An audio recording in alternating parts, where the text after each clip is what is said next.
Salut tout le monde, je suis Sourour Najahi et vous écoutez le deuxième épisode de Décolonial Voyage.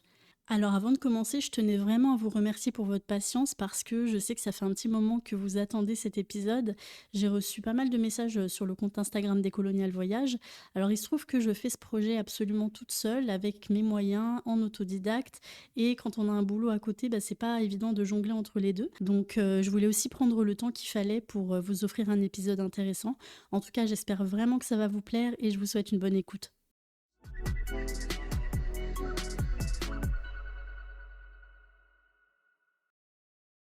On est le 27 décembre 1985 quand Dian Fossey est assassinée dans sa cabane au milieu des montagnes du Rwanda. Vous avez peut-être déjà entendu parler d'elle, c'est une figure mythique de la protection des gorilles. Son meurtre alimente immédiatement toutes les spéculations. On se demande si c'est un règlement de compte, un assassinat politique, un braconnier qui voulait se venger. Une chose est sûre, la légende était en marche. Elle devient la femme martyre tombée pour la cause animale. Mais derrière cette figure passionnée se cache en réalité une femme qui a perpétué une vision raciste et néocoloniale de la protection de la nature. Dans ce deuxième épisode de Décolonial Voyage, on va s'intéresser à ce qui se cache derrière le mythe, parce que même avec les meilleures intentions du monde, son histoire fait écho à ce qu'on appelle aussi le colonialisme vert. Alors il faut savoir que Dian Fossey n'est pas biologiste de formation, mais elle est fascinée par les gorilles et elle est encouragée par un homme influent dans le monde de la recherche qui s'appelle Louis Leakey. C'était un anthropologue britannique qui s'intéressait aux origines de l'humanité et pour lui, comprendre le comportement des grands singes était essentiel. Il pense aussi que les femmes sont plus aptes à observer les primates et que l'absence de formation scientifique de Dian Fossey est un énorme avantage car ça lui permet d'avoir un regard nouveau, loin du carcan scientifique. À 35 ans, elle arrive au Rwanda pour étudier les gorilles des montagnes et elle ouvre son centre de recherche qui porte le nom de Karisoke dans le parc national des volcans. Avec le temps, elle parvient à gagner la confiance des gorilles, à s'approcher d'eux et elle se donne pour mission de les sauver, de les protéger des braconniers. En 1970, le National Geographic s'intéresse à elle et elle fait la couverture du magazine. Vous avez certainement déjà vu cette célèbre photo où on la voit porter un gorille au milieu de la végétation. L'image de cette femme blanche au milieu des primates est assez frappante à l'époque et elle devient une célébrité.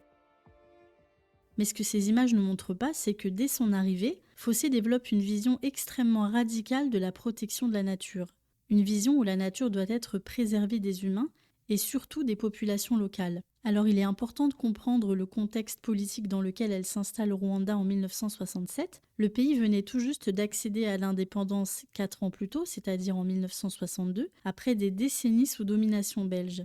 L'indépendance n'a pas forcément amélioré l'accès aux ressources pour les populations, au contraire, le Rwanda nouvellement indépendant a souvent renforcé les restrictions à la chasse, au pâturage ou aux ressources forestières, ce qui a créé des tensions avec les populations rurales et particulièrement celles qui vivaient à proximité des zones protégées. Ces politiques s'inscrivaient dans une vision du développement qui privilégiait une agriculture encadrée par l'État et une conservation des ressources naturelles influencée par des modèles occidentaux, souvent au détriment des pratiques traditionnelles. Et c'est précisément dans ce contexte que Dian Fossey s'impose. Elle a reçu plusieurs subventions de la National Geographic Society entre 1968 et 1984 qui lui ont permis d'installer son centre de recherche et de s'établir durablement dans la région. Ce qui est remarquable, c'est que Fossey n'avait aucune formation scientifique en primatologie. Elle avait commencé des études de vétérinaire qu'elle a vite abandonnées à cause de ses lacunes en sciences. Elle était en réalité ergothérapeute et elle a travaillé auprès d'enfants autistes dans un hôpital. Et c'est justement cette expérience avec les enfants qui a influencé ses méthodes de travail, qui relevaient davantage de l'intuition que du protocole scientifique. Dian Fossey ne voit pas les communautés rwandaises comme des alliés potentiels dans son combat pour les gorilles, en fait elle les voit comme une menace. Dans ses écrits, elle qualifie les Rwandais de pires ennemis de la faune sauvage. Elle considère que les populations autochtones n'ont rien à faire sur ces terres et qu'elles doivent être tenues à l'écart. Dian Fossey, lors d'une conférence donnée en 1973. Le territoire des gorilles était bien plus vaste à une époque qu'il ne l'est aujourd'hui. Il n'est même pas séparé par une zone tampon des assauts de la civilisation. Le Rwanda, avec une densité de population de 163 habitants par kilomètre carré, est le pays le plus densément peuplé d'Afrique. Son territoire est largement cultivé, chaque parcelle de terre étant exploitée. La pression démographique a d'ailleurs rendu nécessaire le sacrifice de nombreux bassins versants et forêts. Cette déclaration de Dian Fossé révèle plusieurs dimensions problématiques qui s'inscrivent parfaitement dans la rhétorique du colonialisme vert. Elle utilise des termes comme assaut de la civilisation pour décrire les activités agricoles et elle met en opposition la présence humaine et la préservation de la nature comme si les Rwandais représentaient une menace pour l'environnement. C'est un discours qui revient souvent dans les milieux conservationnistes occidentaux, l'idée que l'Afrique serait trop peuplée. Elle va même jusqu'à dire que les bassins versants et les forêts ont été sacrifiés pour cultiver la terre. L'agriculture est présentée ici comme une force destructrice, comme si elle ne pouvait pas coexister avec la nature. Pourtant, les sociétés africaines ont développé des pratiques agroécologiques depuis des siècles, intégrant des formes d'agriculture durable et adaptées aux écosystèmes locaux. Dans la lignée du modèle de conservation colonialiste, elle adopte une approche d'exclusion totale. Pour protéger la nature, selon elle, il faut expulser les habitants. C'est une logique qui ne date pas d'elle, cette vision s'inscrit dans un héritage bien plus large.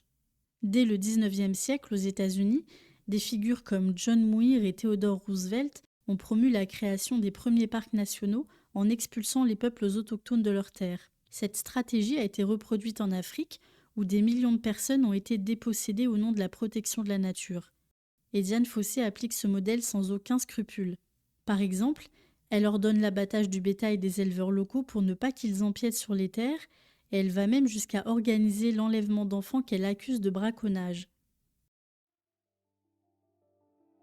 Elle va aussi former de véritables milices, car dans son esprit, c'était la seule façon de protéger les gorilles. Dans l'un de ses articles, l'anthropologue Michel Rodriguez raconte que l'un de ses étudiants est tombé sur une lettre de Dian Fossé écrite en 1976 pour le moins surprenante. Cette lettre était adressée au primatologue Richard Wrangham et elle y décrit les méthodes qu'elle utilise. Elle raconte notamment qu'avec son équipe, elle a capturé un braconnier, l'a étendu sur le sol, bras et jambes écartés pour lui fouetter les parties génitales avec des orties. Le plus fou dans cette histoire, c'est qu'elle encourage le primatologue à utiliser les mêmes méthodes. Elle raconte aussi qu'elle pratique une forme de torture psychologique en utilisant des somnifères et en s'inspirant de la culture locale pour faire ce qu'elle appelle de la magie noire. Ce qu'il faut comprendre, c'est que Dian Fossé assume complètement. Pour elle, ce sont des actions pragmatiques qui n'ont rien à voir avec de la colère ou de la vengeance. Au contraire, dans sa lettre, elle encourage Richard Wrangham à promouvoir ces méthodes lors de futures conférences comme une tactique efficace pour dissuader le braconnage et l'empiètement du bétail sur la forêt. La population que Dian Fossé vise particulièrement, ce sont les Batois. Ils ont vécu pendant des siècles dans la forêt du bassin du Congo et elle était particulièrement hostile envers eux car c'est un peuple qui vit de la chasse, mais pour elle c'était avant tout des braconniers. Pourtant, la forêt représentait pour eux bien plus qu'une ressource, c'est le fondement de leur identité culturelle et spirituelle. Entre les années 70 et 90 au Rwanda, on a commencé à mettre en place des projets pour protéger la nature. Petit à petit, les Batois ont été forcés de quitter les forêts où ils vivaient depuis toujours, tout ça au nom de la protection de l'environnement. Et les conséquences ont été dévastatrices. D'après l'ONG Forest People's Programme, les communautés déplacées ont connu une augmentation dramatique des taux de pauvreté, de malnutrition et de mortalité infantile. La perte de leurs terres ancestrales a également signifié la disparition progressive de pratiques culturelles et de savoirs écologiques irremplaçables. Alors comment ça s'est déroulé ? Eh bien, ça a commencé avec la création de parcs nationaux. En 1925, l'administration coloniale belge crée le parc Albert, qui est le premier parc national d'Afrique. En 1929, les limites sont étendues au Rwanda et au Congo belge. Et après les indépendances du Congo et du Rwanda, la partie rwandaise prend le nom de Parc national des volcans, là où s'est établi Dian Fossé. En 1934, c'est le parc national de l'Akadjira qui est créé par l'administration belge et plus tard, en 2005, vient la création du parc national de Nyungwe qui avait été classé réserve forestière en 1933 sous l'administration belge. Pourtant, les Batois n'ont jamais été une menace pour l'écosystème. Bien au contraire, ils entretiennent un rapport symbiotique et spirituel avec la forêt qu'ils considèrent comme leur demeure ancestrale et la source de tous leurs besoins. L'idée que leur présence est néfaste est un mythe colonial qui persiste encore aujourd'hui. Dans son livre Conservation Refugees, publié en 2011, Marc Dowie raconte : En 1964, Quand le parc de Bwindi a été déclaré sanctuaire pour animaux, les conservationnistes ont exercé une pression pour déplacer les batois du parc. Cependant, quand Bwindi fut listé comme un site classé patrimoine mondial de l'UNESCO en 1994, une rumeur commença à se propager. Cette rumeur n'a peut-être pas été lancée par Dian Fossey, mais cette dernière a certainement contribué à sa diffusion. La rumeur disait que les batois chassaient le gorille des montagnes, qui était déjà à l'époque largement reconnu comme une espèce menacée et également une attraction profitable grâce aux touristes venus d'Amérique et d'Europe. Cette rumeur rappelait les histoires douteuses du XIXe siècle présentant les Premières Nations comme des massacreurs de bisons. Des histoires colportées par les premiers conservationnistes qui militaient en faveur de la création des parcs nationaux aux États-Unis. Les batois ont nié tuer les gorilles, et ils le nient toujours, parce qu'ils ne tuent aucun animal possédant un visage humain. Sous la pression de conservationnistes regroupés derrière Fossey, environ 1700 batois furent expulsés de la forêt de Bwindi.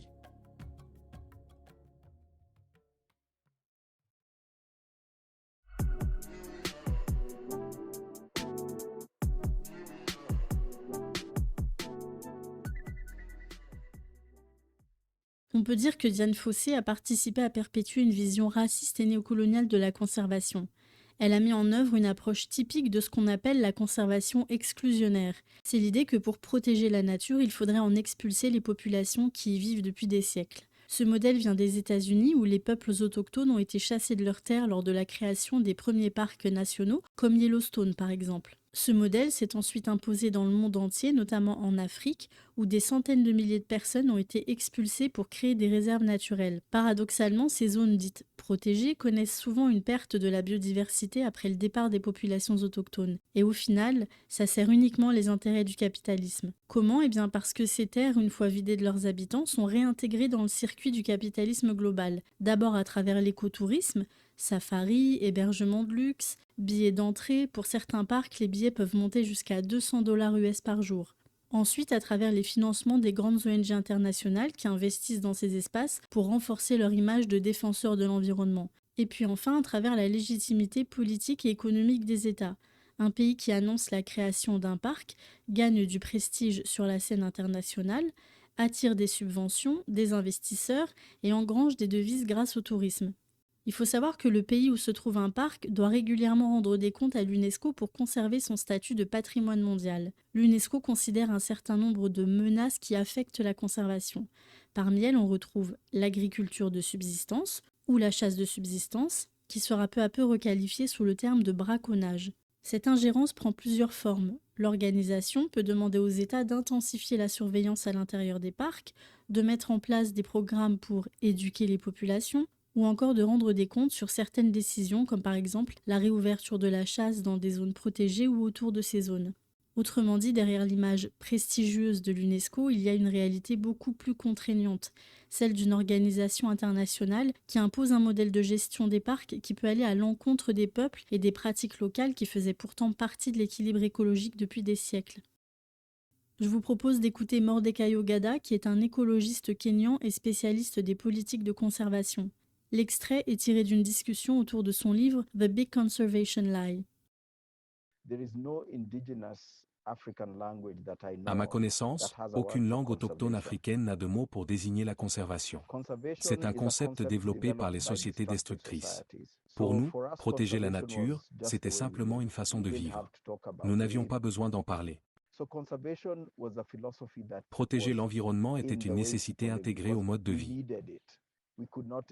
Si la forêt était détruite, la société mourait. Si les gens détruisaient la forêt, leur société disparaissait. C'est aussi simple que cela. Ce que j'appelle la conservation artificielle, c'est ce qui nous a été imposé par les colons issus des sociétés destructrices. Après avoir ravagé leurs propres terres, ils ont voulu instaurer des politiques de conservation.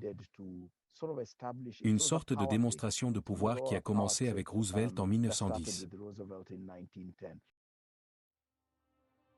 En 2004, le Forum international sur la cartographie autochtone qui s'est tenu à Vancouver a rassemblé 200 représentants autochtones du monde entier.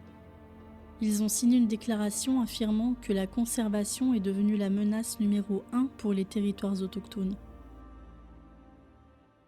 Je vous recommande vivement la lecture du livre de Guillaume Blanc qui s'intitule « L'invention du colonialisme vert », qui explique très bien comment s'est construit ce mythe d'une Afrique vierge, peuplée d'animaux majestueux et vidée de ses habitants. Aujourd'hui, les parcs nationaux africains sont encore vendus comme des sanctuaires inhabités où des touristes viennent observer ce qu'on appelle les Big Five et repartir avec des photos spectaculaires. Petite parenthèse sur les Big Five, c'est l'écrivain américain Ernest Hemingway qui est le premier à utiliser cette expression en 1935 dans son livre Les Vertes collines d'Afrique, dans lequel il raconte son safari d'1 mois en Afrique de l'Est. En fait, cette expression désigne le lion, le léopard, le rhinocéros, l'éléphant et le buffle. Ce modèle de conservation est aujourd'hui un échec cuisant, car malgré la multiplication des aires protégées, la 6e extinction de masse s'accélère. Et les premiers à en faire les frais, ce sont les peuples autochtones, qui détiennent pourtant 80% de la biodiversité mondiale. Le plus inquiétant, c'est que ce modèle ne s'est pas arrêté avec Dian Fossé. Il continue aujourd'hui avec des ONG et des organisations internationales qui appliquent les mêmes méthodes. Le WWF par exemple. Officiellement, cette organisation lutte pour la protection des espèces menacées, mais des enquêtes ont révélé qu'elle a financé des milices armées qui ont torturé et tué des membres de communautés locales en Afrique et en Asie sous prétexte de protéger la nature. Le chercheur Dan Brockington appelle ça la conservation forteresse. La conservation forteresse, c'est une manière de protéger la nature qui repose sur l'idée qu'il faut tenir les humains à l'écart. Les populations locales n'ont plus le droit ni d'habiter ces espaces, ni d'y puiser des ressources pour vivre. Ce modèle ne cherche pas à dialoguer ou à coopérer avec les communautés, il impose des interdictions strictes avec des sanctions dures comme des amendes ou même des violences physiques. Contrairement à d'autres formes de protection de l'environnement qui tentent d'intégrer les habitants dans la gestion de la nature, ici on les efface complètement du paysage. Ce qu'on voit aussi avec le cas de Dian Fossé, c'est que le continent africain, une fois de plus, est considéré comme un vaste terrain d'expérimentation et ses habitants sont relégués au rang d'obstacles ou dans le meilleur des cas d'assistants anonymes. En réalité, elle n'a même pas fait d'efforts particuliers pour valoriser les connaissances des personnes qui travaillaient avec elle. D'ailleurs, elle les appelait « mes Africains » et dans ses propres écrits, elle ne cache même pas son attitude méprisante à l'égard des Rwandais.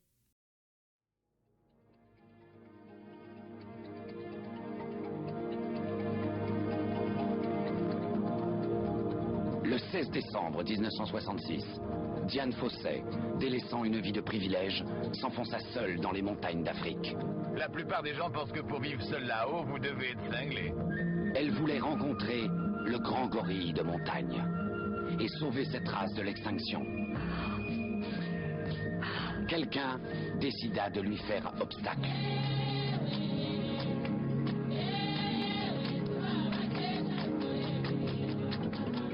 Dans ce pays de beauté, de magie, mais de danger, elle risquait sa vie. Ne bougez pas. L'histoire authentique d'une femme au courage hors du commun. Gorille dans la brume.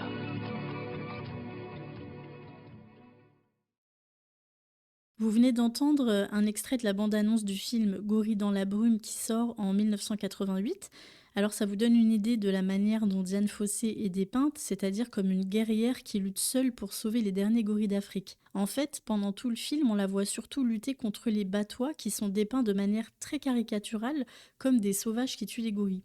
On ne sait pas qui ils sont, on ne sait pas qu'ils vivent là depuis des millénaires, qu'ils respectent profondément leur environnement et qu'ils sont en fait en train d'être expulsés de leur terre. Au lieu de ça, on a une vision complètement manichéenne et très hollywoodienne où les populations locales sont présentées comme une menace, sauf évidemment les personnes qui travaillent pour Dian Fossé, qui sont les seuls Africains montrés de manière positive. Et c'est vrai qu'en tant que spectateur, on se laisse vite embarquer dans cette narration. On comprend Dian Fossé, on adhère à son combat. Par exemple, lorsqu'elle met le feu aux habitations des Batois, on ne voit même pas ça comme de la violence. En fait, on se dit que c'est totalement justifié parce qu'on est du côté de son combat. Le film impose un point de vue où la conservation devient une guerre contre les populations locales qui en réalité sont elles-mêmes victimes d'un système qui les dépossède. C'est l'exemple parfait du récit où seule la perspective occidentale compte, où les habitants sont privés de leur humanité, de leur histoire et de leur dignité. Le film transforme une réalité sociale et environnementale complexe en un simple affrontement entre le bien et le mal. Je rappelle quand même qu'au nom de la protection des gorilles, Dian Fossey a orchestré une véritable campagne de terreur contre les populations locales, marquée par la violence, l'intimidation et, selon plusieurs témoignages, la torture.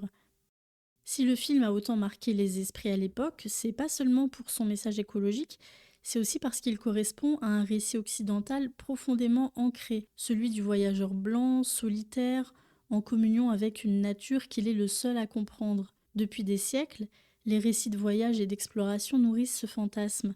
Depuis les premiers missionnaires jusqu'aux écrivains voyageurs du XIXe siècle, en passant par les explorateurs colonialistes, l'Occident a toujours aimé raconter l'histoire d'une personne blanche perdue dans l'inconnu qui découvre des territoires soi-disant vierges. Encore aujourd'hui, cette vision du voyage d'aventure est très présente. On voit des voyageurs occidentaux qui s'imaginent marcher dans les pas des grands explorateurs d'autrefois, qui cherchent la vraie nature, la nature vierge, inaccessible. Et c'est toujours le même récit, celui d'un individu blanc, en quête d'authenticité, seul face à une nature sauvage. Dian Fossey s'est aussi construite sur ce modèle. Elle s'est mise en scène comme une femme qui lutte seule contre le danger et contre les méchantes populations locales. Mais évidemment, comme je l'ai déjà dit précédemment, elle n'était pas seule, elle avait avec elle des équipes et surtout des soutiens financiers.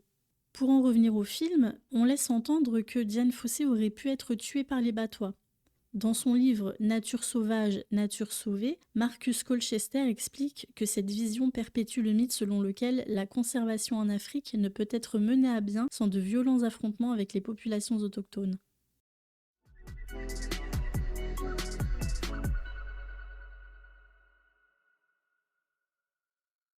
La violence de Dian Fossey était bien connue à l'époque dans le milieu. D'ailleurs, en 1985, on retrouve les accusations de torture et même d'enlèvement d'enfants dans un numéro du magazine People.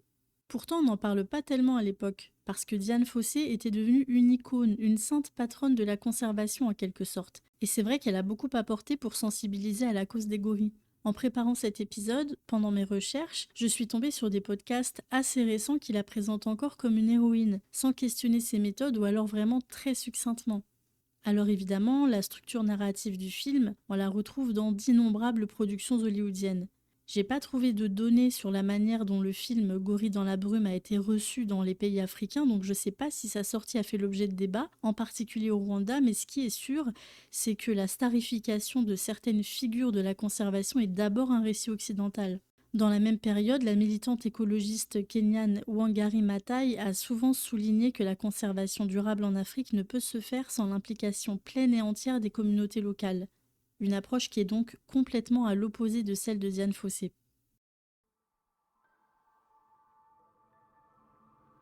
Aujourd'hui, le travail de Dian Fossey est perpétué par le Dian Fossey Gorilla Fund, une organisation dédiée à la protection des gorilles. Son nom est encore synonyme de protection animale, de lutte contre le braconnage, d'écologie, mais ce que l'on oublie souvent, c'est que son héritage va bien au-delà.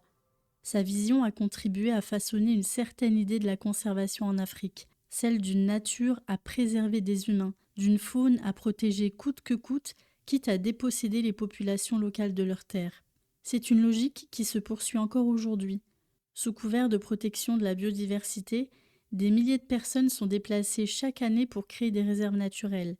Et pas seulement sur le continent africain, c'est le cas en Asie ou en Amérique par exemple. Un prétexte parfait pour accaparer des terres et les ouvrir au tourisme et aux industries extractives. D'ailleurs, je vous renvoie au travail formidable de l'organisation Survival International qui lutte depuis des années pour faire valoir le droit des populations autochtones. Le fantasme du voyageur occidental à la recherche d'une nature vierge et vidée de ses habitants a un prix.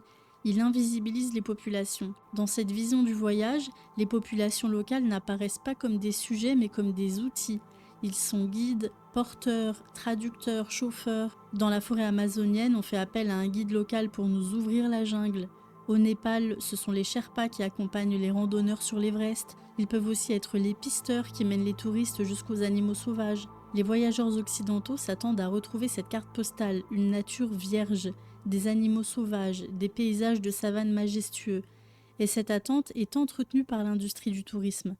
Il suffit de regarder les photos promotionnelles, des girafes et des éléphants sous un coucher de soleil orangé, des lions majestueux dans la plaine, des hébergements de luxe plantés au milieu de nulle part. Ce marketing perpétue l'idée d'une Afrique vide, intouché, un décor naturel où l'occidental vient vivre son aventure. C'est frappant d'ailleurs cette contradiction. D'un côté, on expulse les habitants au nom de la protection de la nature, on leur interdit de chasser, de couper du bois, d'utiliser les ressources comme ils l'ont toujours fait. Survival International rapporte plusieurs témoignages de personnes qui se sont faites violenter parce qu'elles avaient cueilli des fruits. Et d'un autre côté, on ouvre ces mêmes parcs aux touristes internationaux. On autorise des dizaines de 4x4 à circuler chaque jour dans la savane, on construit des infrastructures, des hôtels haut de gamme, des piscines. On fait payer des billets d'entrée exorbitants qui peuvent monter jusqu'à 1 500 $ pour observer les gorilles. Et il y a pire encore, dans certains pays, on interdit aux habitants de chasser pour se nourrir, mais on permet à des riches touristes de payer des dizaines de milliers de dollars pour un safari de chasse au trophée, avec des phrases accrocheuses sur leur site internet du genre « Partez à la chasse au lion ». Et les sommes sont astronomiques, certains peuvent dépenser 20 000 $ pour pouvoir tuer un éléphant. Sur les réseaux sociaux, on voit aussi beaucoup de contenus de voyage sur le continent africain, et dans ces récits, encore une fois, les habitants sont souvent réduits au service, à l'arrière-plan, comme une logistique nécessaire mais rarement valorisée.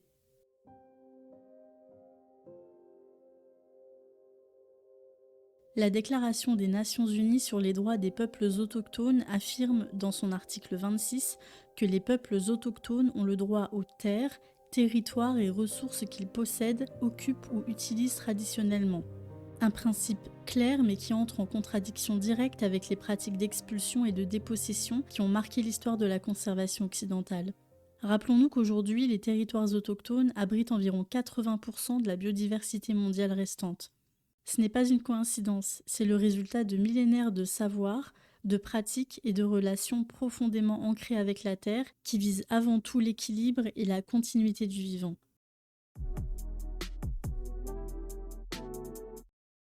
J'ai eu la chance d'échanger avec Martin Léna, qui est chargé de plaidoyer pour l'ONG Survival International, qui lutte depuis des années pour la défense des droits des peuples autochtones. Je lui ai d'abord demandé comment, en tant que voyageur, on peut repérer ces dynamiques coloniales quand on visite un parc.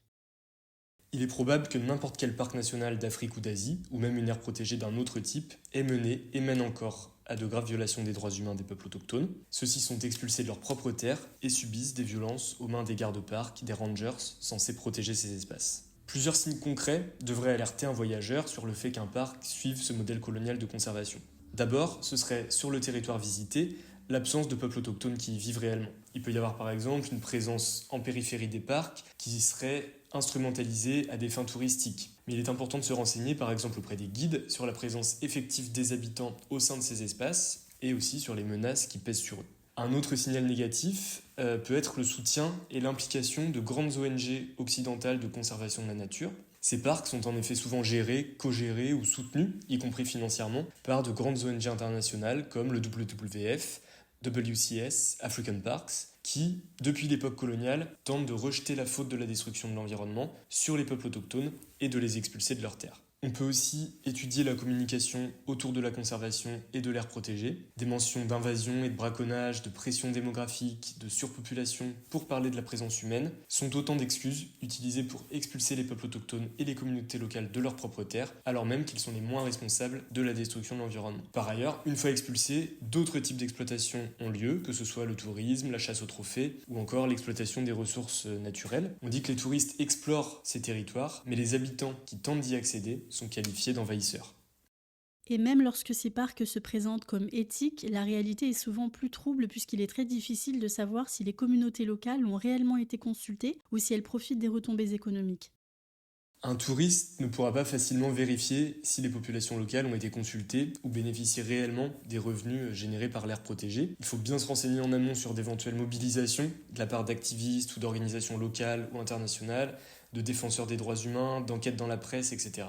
Il n'existe pas non plus de label qui permettrait d'identifier des projets de conservation éthiques et respectueux des droits humains. En réalité, dès qu'un espace est qualifié de zone de conservation et qu'en parallèle les communautés locales sont considérées comme une menace, c'est un problème. Il faut que les droits territoriaux soient au cœur de la conservation. On peut le retrouver dans certains pays, dans certains territoires autochtones reconnus, en Amérique latine par exemple. Les peuples autochtones eux-mêmes développent des initiatives touristiques gérées par eux-mêmes et sous leur contrôle. Mais cela peut se faire de manière juste uniquement si leurs droits territoriaux sont reconnus et respectés en amont.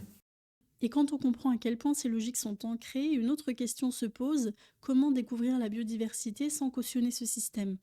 En ce qui concerne les alternatives qui existent pour découvrir la biodiversité sans passer par ces parcs, ces réserves, il faut avouer que les violations sont tellement systématiques que la dynamique reste néfaste et que ce type de voyage, en Afrique et en Asie, reste à éviter, et principalement dans des pays qui mènent des attaques de grande ampleur contre les droits autochtones. C'est le cas par exemple de la Tanzanie. Dans ce pays qui est célèbre pour ses safaris, le gouvernement expulse les Maasai de leurs terres par de multiples moyens. Il fait même en sorte que les Maasai ne puissent pas travailler dans le secteur touristique, en ordonnant aux entreprises de ne pas les embaucher. Alors il existe tout de même des formes de résistance et des manières concrètes d'agir pour soutenir les peuples autochtones. Alors pour soutenir directement les peuples autochtones et leurs initiatives de protection de la nature, le meilleur moyen de protéger l'environnement est de faire en sorte que les peuples autochtones puissent vivre sur leur propre terre comme ils l'entendent et puissent gérer leur environnement de manière durable comme ils le font depuis des générations. Chez nous, il s'agit d'abord de lutter contre ce modèle destructeur de conservation forteresse, soutenu par les organisations de conservation et les gouvernements occidentaux, qui influencent aussi fortement les politiques internationales pour la protection de l'environnement. On peut aussi soutenir les activistes locaux, participer à accroître la visibilité de leurs activités, ainsi que soutenir les campagnes internationales pour les droits territoriaux des peuples autochtones, telles que celles menées par Survival International. La clé, c'est également l'information. Il est crucial de se renseigner et de faire preuve d'esprit critique. C'est ce qui permettra de changer notre vision occidentale, non seulement de la protection de la nature, mais aussi de la nature elle-même.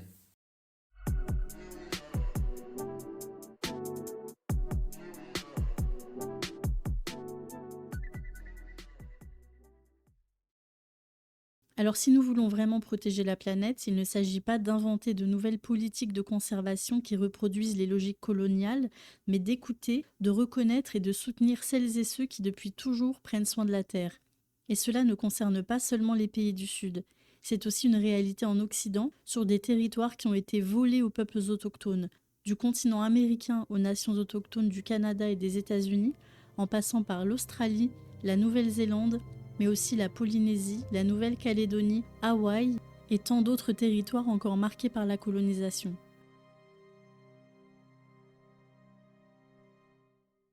Merci d'avoir écouté ce deuxième épisode qui a été écrit et réalisé par moi-même. Je vous partagerai bien sûr toutes mes sources dans la description de cet épisode. Vous pouvez aussi vous abonner sur Patreon pour avoir encore plus de contenu et tous les épisodes en avant-première. À bientôt!